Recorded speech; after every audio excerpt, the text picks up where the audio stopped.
Salam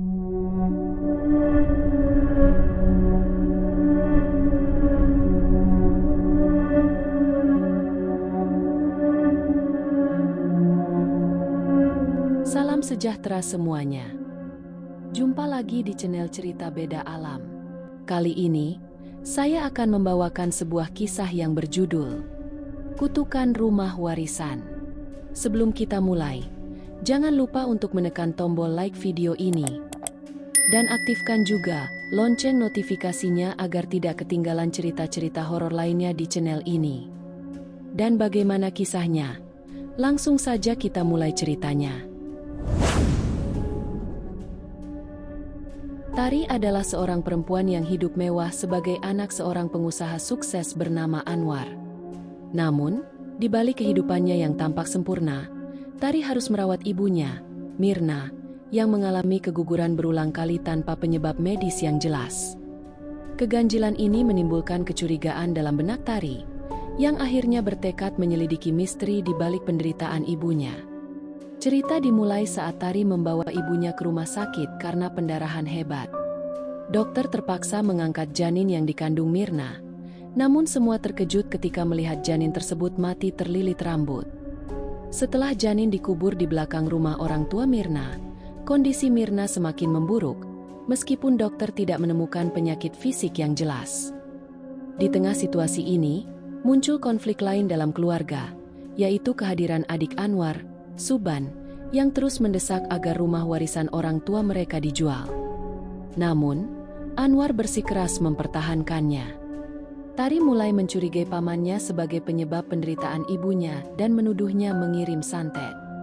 Anwar menepis tuduhan tersebut dan meminta Tari untuk tidak menuduh tanpa bukti. Sementara itu, di perusahaan iklan tempat Tari bekerja, ia bertemu dengan model bernama Nafi dan mengetahui bahwa proyek mereka bekerja sama dengan PT Loro Joyoboyo, perusahaan milik seorang wanita misterius bernama Gendis. Tanpa disadari, keterlibatan perusahaan ini memiliki hubungan dengan kejadian tragis yang menimpa keluarganya. Di malam hari, Mirna mengalami kejadian mengerikan saat menyisir rambutnya yang rontok dalam jumlah besar hingga membalut tangannya sendiri. Tari semakin yakin bahwa ini adalah ulah santet. Di sisi lain, Sonia, sekretaris Anwar, diam-diam menjalankan ritual pelet agar Anwar tergila-gila padanya. Ketika Mirna kembali mengalami kondisi mengerikan, ia muntah gumpalan rambut bercampur darah. Tari semakin yakin bahwa ini adalah serangan ilmu hitam dan membawa ibunya kembali ke rumah sakit. Di tengah malam, Tini, asisten rumah tangga, yang mengambil pakaian untuk Mirna, dikejutkan oleh suara tangisan bayi yang berasal dari bawah ranjang majikannya. Ketakutan, Tini berlari keluar kamar, tetapi akhirnya dihantui hingga tewas oleh makhluk gaib. Suban yang masih berusaha mendapatkan hak waris rumah orang tua mereka diam-diam masuk ke rumah tersebut, tetapi Tari mengikutinya. Suban ternyata mencari sesuatu yang tersembunyi di dalam rumah, dan Tari semakin curiga bahwa rumah tersebut menyimpan rahasia besar. Sementara itu, Gendis mulai menjalankan ritual ilmu hitam dengan mempersembahkan kain kafan janin dan rambut korban. Ternyata, Nafi adalah anak buah Gendis dan turut membantu mempertahankan kejayaan perusahaan melalui praktik ilmu hitam. Malam itu juga, Mirna meninggal dengan cara tragis dan mengenaskan. Tari hancur melihat ibunya meregang nyawa dalam kondisi mengerikan. Di pemakaman, Suban tampak ketakutan saat melihat wajah jenazah Mirna yang tampak membusuk dengan cepat. Setelah pemakaman, Suban masuk ke rumah tua dan menemukan altar pesugihan dengan botol-botol berisi janin yang diberi nama. Tari yang mengikutinya langsung menyerangnya dan mengikatnya untuk meminta penjelasan. Suban akhirnya mengaku bahwa ia mencurigai Anwar telah melakukan pesugihan sejak lama, karena kekayaannya meningkat secara drastis dalam waktu singkat. Sementara itu, Anwar menemui Gendis untuk meminta penjelasan mengapa Mirna harus menjadi tumbal.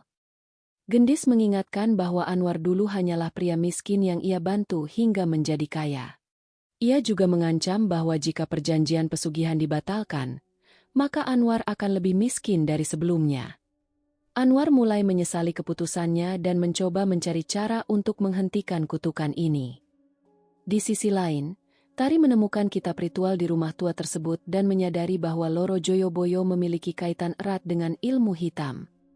Ia mendapatkan bukti keterlibatan Gendis dan segera menyusun rencana untuk mengungkap kebenaran.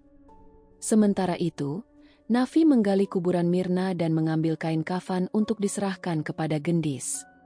Malam itu, Gendis bersiap melakukan ritual besar dengan mempersembahkan darah perawan Tari sebagai tumbal baru.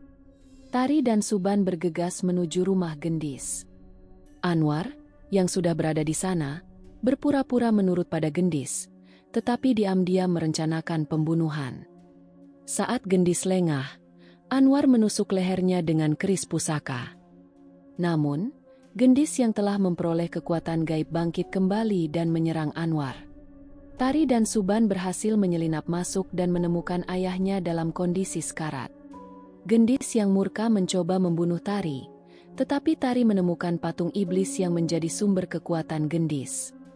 Dengan cepat, Tari menyiramkan bensin ke patung tersebut dan membakarnya. Api yang menyala menghancurkan patung dan melemahkan Gendis. Dalam kepanikan, Gendis menjerit dan akhirnya tubuhnya terbakar bersama dengan patung tersebut. Setelah peristiwa itu, Tari menyadari bahwa ayahnya telah menjual jiwanya demi kekayaan. Dengan hati yang hancur, ia meninggalkan rumah tua tersebut dan bertekad menata kembali hidupnya. Rumah warisan pun akhirnya dibiarkan kosong, sementara Tari berusaha menjalani kehidupan baru tanpa bayang-bayang kegelapan keluarganya.